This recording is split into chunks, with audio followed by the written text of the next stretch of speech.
I wanted to play a little game with you. Oh my gosh, yes. Okay, ready? Here we go.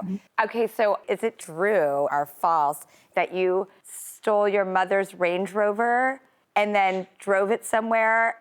So is the Range Rover story true? So yeah, that is true. The story. I stole my mom's Range Rover in the middle, not the middle of the night. It might have been like 9 or 10, but she was already asleep. And I snuck out. I stuffed my bed with pillows. I just knew I was wiser than anybody else. Stole the car. I went to a party at a hotel and I parked my car, yada, yada, yada. Valet comes knocking on the door and they're like, excuse me, there's this car that's on fire and your car is next to it and it's burning half of it. So apparently someone was cheating on their husband. The husband came and lit the wife's car on fire. And I didn't valet my car because I couldn't afford valet at the time. I was 16 and I had my keys, so they couldn't move my car. And half of the Range Rover caught on fire. And I was just so scared. And I drove home with literally half, there's like rubber, around the windows, like it's all dripping down. It's like I was drivable, but it was the navy blue Range Rover and it literally changed color on one side because of the heat. And it was so bad. And this is why you don't sneak out and you don't lie, because you're going to get caught. And every time I lied, I got caught. I just really enjoyed that story because that's the exact type of stuff I did too. I remember one night I had to get to a New Year's Eve party so badly.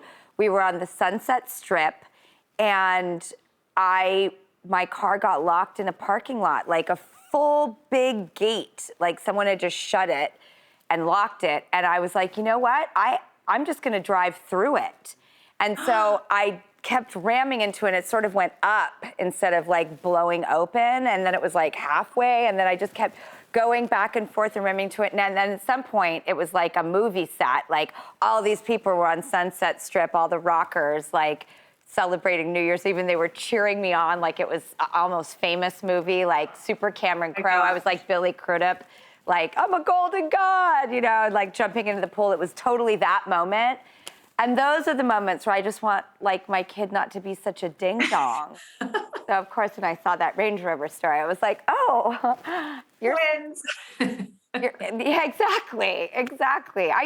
I do like, relate to you. I'm in like a co-parenting dynamic and I have been always inspired by anyone who speaks positively about co-parenting because it makes us all feel like we're in this wonderful club together. And thank you for always being so open and inclusive about that because I think it makes us feel good that we're not alone. Well, thank you. And I can't take the credit. I have first, my parents are my mom and my dad and my stepdad are that, trilogy was just like the ultimate because what they embedded in us and what they showed us. And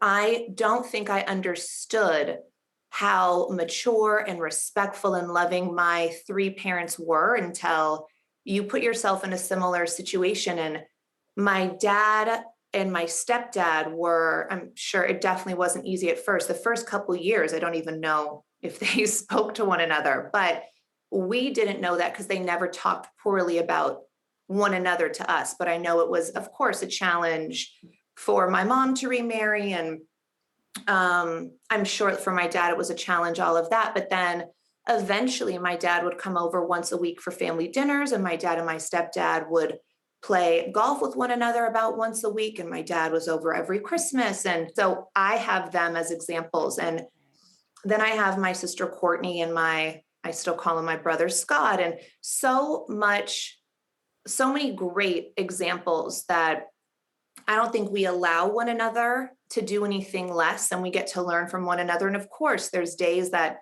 is definitely more trying and bumpy and turbulent, but you never speak poorly about someone that you have a child with or even an ex at all. Like at some point you chose to be in that relationship, and at some point there was love and respect.